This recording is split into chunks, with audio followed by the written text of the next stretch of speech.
Magandang umaga. Narito na ang pinakahuli sa lagay na ating panahon ngayong araw ng Tuesday, April 7, 2026. Narito ang ating pinakahuling satellite image kung saan ang ridge ng high pressure area ay nag-extend over northern at central Luzon. So yung areas kung saan nag-extend yung ridge ng high pressure area ay mas mababa yung tsansa ng mga thunderstorm.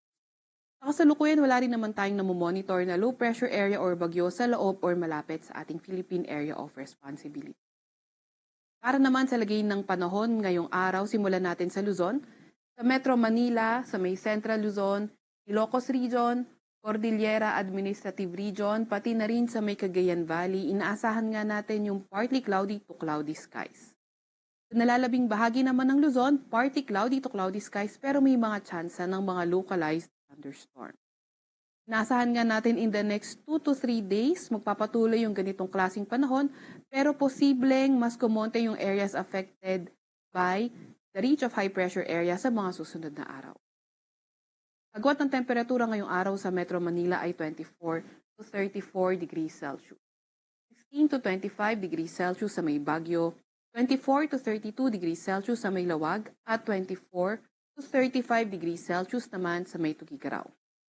Agwat ng temperatura sa Tagaytay ay 21 to 32 degrees Celsius at 25 to 33 degrees Celsius naman sa may Legazpi.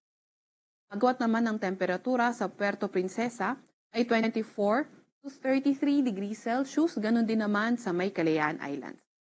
Para naman sa lagay ng panahon sa Visayas at Mindanao, inaasahan nga natin patuloy pa nga rin ang fair weather condition pero may mga tsansa pa rin ng mga thunderstorms pagdating ng hapon. At inaasahan natin in the next 3 to 5 days, posible magpatuloy ang ganitong klaseng panahon. Agwat ng temperatura ngayong araw sa Cebu at Iloilo ay 26 to 32 degrees Celsius. 25 to 32 degrees Celsius naman sa Tacloban at Cagayan. 24 to 34 degrees Celsius sa may Zamboanga at 25 to 34 degrees Celsius naman sa may Davao. Update naman muna sa heat index kahapon, naitala ang 38 to 39 degrees Celsius na heat index sa Metro Manila at ang pinakamataas ating bansa na nai-record kahapon ay sa may Alabat, Quezon kung saan umabot na nga sa danger category 43 degrees Celsius. Ngayong araw naman sa Metro Manila, inaasahan ng 38 to 39 degrees Celsius na heat index at ang pinakamataas ngayong araw na inaasahan na nasa danger category pa rin ay 42 degrees Celsius sa may San Jose, Occidental Mindoro at sa may Dumangas, Iloilo.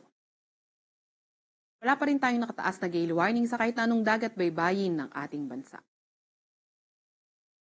Sa Kalakhang, Maynila, ang araw ay sisikat ng 5:48 ng umaga at lulubog ng 6:09 ng gabi. Huwag magpapahuli sa update ng Pag-asa. I-follow at i-like ang aming X at Facebook account, DOSC-Pag-asa. Mag-subscribe sa aming YouTube channel, DOSC-Pag-asa Weather Report. At para sa mas detalyadong impormasyon, bisitahin ang aming website pag-asa.dosc.gov.ph at panahon.gov.ph. At yan nga muna ang pinakahuli sa lagay na ating panahon. Mula sa Weather Forecasting Center ng Pag-asa, Veronica C. Torres, ulat.